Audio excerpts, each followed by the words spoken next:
our lives because we want to reach up to be our best, right? Tonight we're talking about what it means to be responsible with your thoughts, your words, and your actions. And if you were here this morning, then you heard Pastor Jerry talk a little bit about someone we read about in the Bible. He was a rich, young ruler. Everybody say ruler. But if I were to show you this ruler, this isn't what I'm talking about. If I were to introduce someone to you and say, this is my friend, he is a rich young ruler, then you would know he is kind of like a what?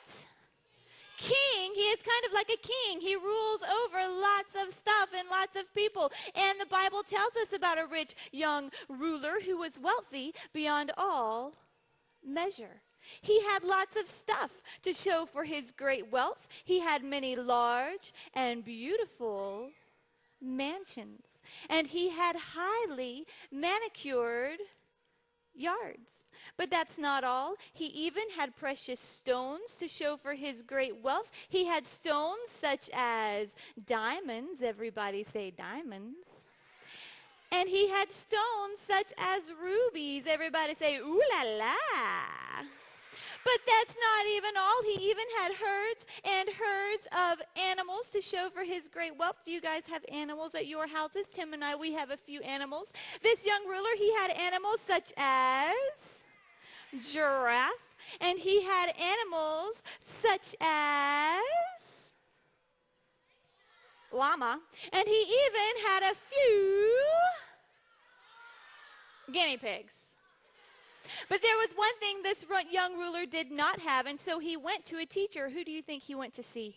He went to talk to Jesus, and he said, teacher, tell me, what must I do in order to enter the kingdom of what?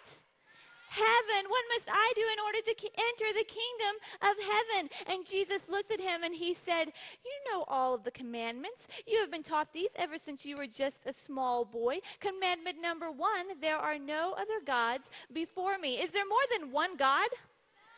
No, of course not. Commandment number 2, do not make for yourselves idols. If we know there is only one God, then we want to worship that one God, right?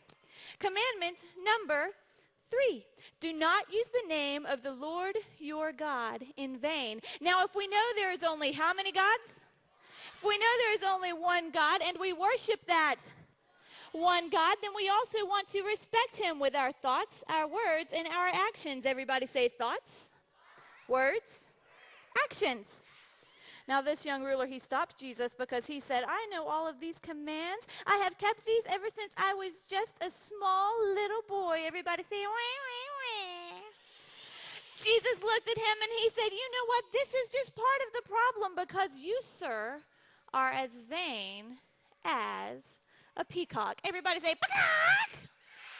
That's really a chicken, but whatever. Jesus said, you think that you already know all of the answers. You think that you can do everything on your own. And what did Jesus say to him? He said, go, sell all of your possessions and give them to the poor. Come and follow me. But was that young ruler willing to give everything to Jesus? Was he willing to give up all of his stuff that he held so close? No, because you know what? He had things in his life that he put first over who? God, and he left a sad man. Now, the disciples, they knew who Jesus was, and they came to Jesus because they were a little disturbed, and they said, Master, tell us if it is so difficult for this young ruler who knows everybody and has everything, if it is so hard for him to make it into the kingdom of heaven, how do any of us stand a chance? And Jesus said, I tell you the truth, it is easier for a camel to go through the eye of a needle than for a rich man or a selfish man or a man who thinks that he can do everything in and of himself to make it. Because you know what? Is there anything that we can do to get to heaven without God? No. Can we buy our way into heaven? No. Can we just beg God, please, please, please? Can we do enough good things to get to heaven? No, it is only by what who has done for us on the cross. It is only by what Jesus has done for us on the cross that we can know God and we can live with him forever. Where? In heaven. Jesus said, I am the way, the truth, and the life, and no one, everybody say no one, comes to the Father except through me. Now, you know what? Guys, as you grow up and you tell this good news to your friends, you may have some people look at you and say, now that sounds impossible. But we're here tonight to tell you that what may seem impossible, well, it's very well possible.